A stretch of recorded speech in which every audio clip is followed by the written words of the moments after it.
Hello दोस्तों, स्वागत है आप सभी का आपके अपने यूट्यूब चैनल अभ्यास क्लासेस बयार पे। आज हम देखने वाले हैं संविधान के प्रमुख अनुच्छेद। सारे ही जितने भी इम्पोर्टेंट है परीक्षा की दृष्टि से उन सभी को आज हम पूरा देखने वाले हैं। तो आइए स्टार्ट करते हैं, वीडियो को अंत तक जरूर देखिएगा। बात करते हैं आर्टिकल 3 की, अनुच्छेद 3 की। इसमें लिखा गया है कि नए राज्यों की स्थापना तथा मौजूदा राज्यों के क्षेत्रफल, सीमा व नाम में परिवर्तन के बारे में जो जो भी जानकारी नियम है वो अनुच्छेद 3 में दिए गए हैं। अनुच्छेद 5 है संविधान लागू होते समय नागरिकता। अनुच्छेद 11 संसद द्वारा कानून बनाकर नागरिकता अधिकारों का नियम। अनुच्छेद 14 जो है कानून के समक्ष समानता। अनुच्छेद 15 में दिया गया है धर्म, प्रजाति अथवा नस्ल, जाति, लिंग अथवा जन्म स्थान के आधार पर भेदभाव का निषेध है। आर्टिकल जो 16 है उसमें है रोजगारों के मामले में अवसरों की समानता। आर्टिकल 17 है अस्पृश्यता का उन्मूलन। आर्टिकल 18 है उन उपाधियों का उन्मूलन। आर्टिकल 19 है अभिव्यक्तियों की स्वतंत्रता। आर्टिकल 20 की बात करें तो आर्टिकल 20 में है अपराधों के लिए दोष सिद्धि से संरक्षण।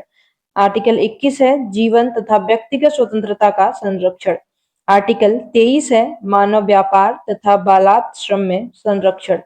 अनुच्छेद 24 में क्या कहा गया है तो अनुच्छेद 24 में कारखानों में बच्चों के रोजगार तथा रोजगार का निषेध किया गया है। आर्टिकल 25 में अंतःकरण तथा धर्म के प्रकटन, अभ्यास एवं प्रचार प्रसार की स्वतंत्रता दी गई है। अनुच्छेद 28 में कुछ शैक्षणिक संस्थानों में धार्मिक निर्देशों अथवा धार्मिक उपासना के लिए उपस्थित होने की स्वतंत्रता है। आर्टिकल 30 में अल्पसंख्यकों को अपने शैक्षणिक संस्था खोलने और चलाने का अधिकार है। आर्टिकल 32 में संवैधानिक उपचारों का अधिकार है। अनुच्छेद 36 में राज्य की परिभाषा है। अनुच्छेद 39 ए में समान न्याय एवं निःशुल्क कानूनी सहायता है। आर्टिकल 40 में ग्राम पंचायतों का गठन है। अनुच्छेद 42 में न्यायोचित एवं मानवीय कार्य दशाओं तथा मातृत्व सहायता का प्रावधान है। आर्टिकल 44 में नागरिकों के लिए समान नागरिक संहिता है। आर्टिकल 45 में बालपन, पूर्व देखभाल तथा 6 वर्ष से कम आयु के बच्चों को शिक्षा की व्यवस्था है। अनुच्छेद 48 ए की बात करें तो पर्यावरण संरक्षण एवं संवर्धन तथा वन एवं वन्य जीवों की सुरक्षा इसमें दी गई है।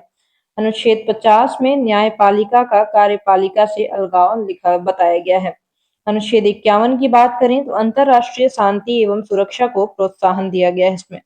अनुच्छेद 52 में भारत के राष्ट्रपति की बात की गई है। अनुच्छेद 53 में संघ की कार्यपालिका शक्ति जो होगी वो राष्ट्रपति में निहित होगी, ऐसा कहा गया है। आर्टिकल 60 जो है इसमें कहा गया है कि राष्ट्रपति द्वारा शपथ ग्रहण के बारे में इसमें बताया गया है। आर्टिकल 61 की बात करें तो राष्ट्रपति पर महाभियोग प्रक्रिया है। आर्टिकल 63 की बात करें तो भारत के उपराष्ट्रपति के बारे में बात की गई है।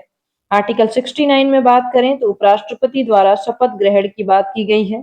आर्टिकल 72 की बात करें तो राष्ट्रपति की क्षमा दान इत्यादि की शक्ति तथा दंड स्थगन माफी एवं को कम करना आर्टिकल 72 में लिखा गया है।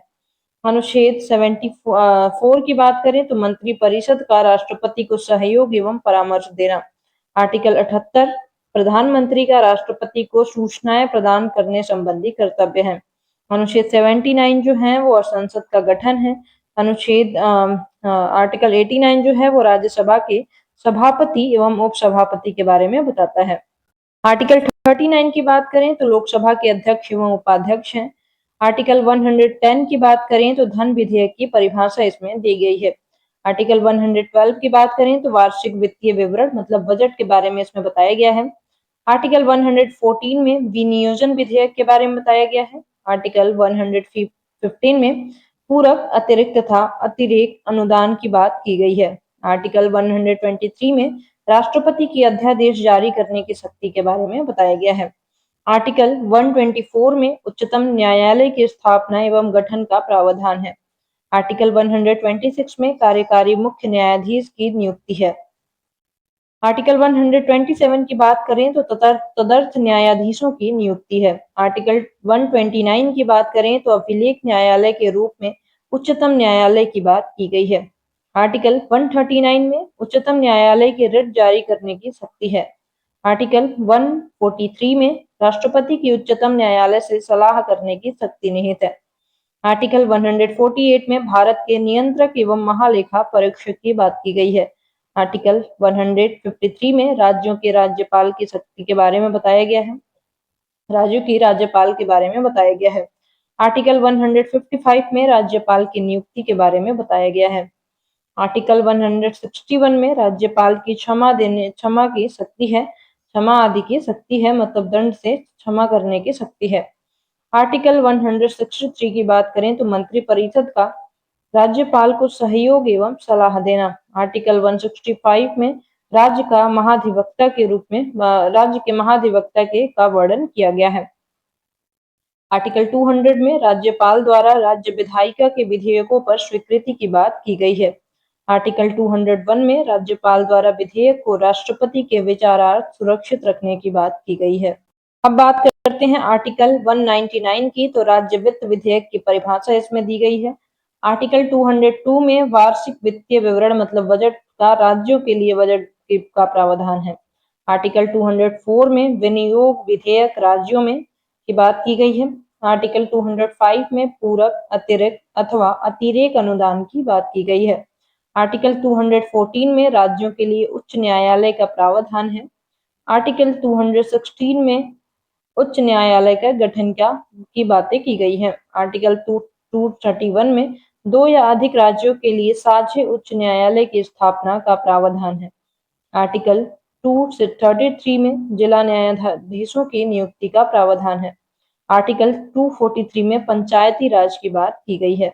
पंचायती राज बहुत इंपॉर्टेंट है, तो इसको और भी आर्टिकल्स को देखेंगे। जैसे 243A में ग्राम सभा की बात की गई है। 243D में सीटों के आरक्षण की बात की गई है। 243G में पंचायत की शक्तियां, प्राधिकार तथा उत्तरदायित्व की बात की गई है। आर्टिकल 243Q में नगर पालिकाओं का गठन है। 243R में नगर पालिकाओं की संरचना। आर्टिकल 243T में सीटों का आरक्षण नगर पालिका में। आर्टिकल 243W में नगर पालिकाओं की शक्तियां, प्राधिकार एवं दायित्व। आर्टिकल 243ZG में जिला आयोजन समिति की बात की गई है। आर्टिकल 243ZE में महानगरीय आयोजन समिति की बात की गई है। अब बात करते हैं आर्टिकल 248 की, तो इसमें विधायन की अविशेष शक्तियों की बात की गई है।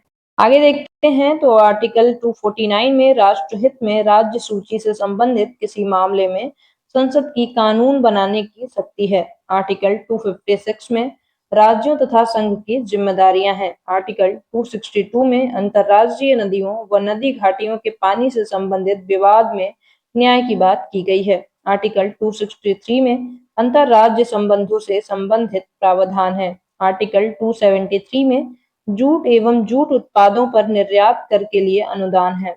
आर्टिकल 280 में वित्त आयोग की स्थापना की बातें की गई हैं। आर्टिकल 300A संपत्ति का अधिकार। आर्टिकल 312 अखिल भारतीय सेवाएं। 315 संघ और राज्यों के लिए लोक सेवा आयोग।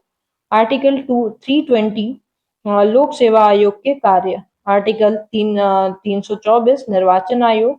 अनुच्छेद 343 संघ की राजभाषा। आर्टिकल 345 राज्य की राजभाषा। अनुच्छेद 252 राष्ट्रीय आपातकाल की घोषणा। अनुच्छेद 356 राज्य का संवैधानिक तंत्र की विफलता एवं राष्ट्रपति शासन। अनुच्छेद 258 आपातकाल में अनुच्छेद 19 के प्रावधानों के स्थगन की व्यवस्था है। अनुच्छेद 360 में वित्तीय आपातकाल संबंधी प्रावधान है। तो ये हमने सारे ही महत्वपूर्ण जितने भी अनुच्छेद परीक्षा में पूछे जाते हैं उन सबको हमने बहुत ही शॉर्ट में कवर किया है। आप कहेंगे तो मैं इसकी डिटेल वीडियो भी ले आऊंगी। तो आज के लिए इतना ही, अगली वीडियो में मिलते हैं एक नए टॉपिक के साथ। तब तक के लिए bye bye, thank you so much.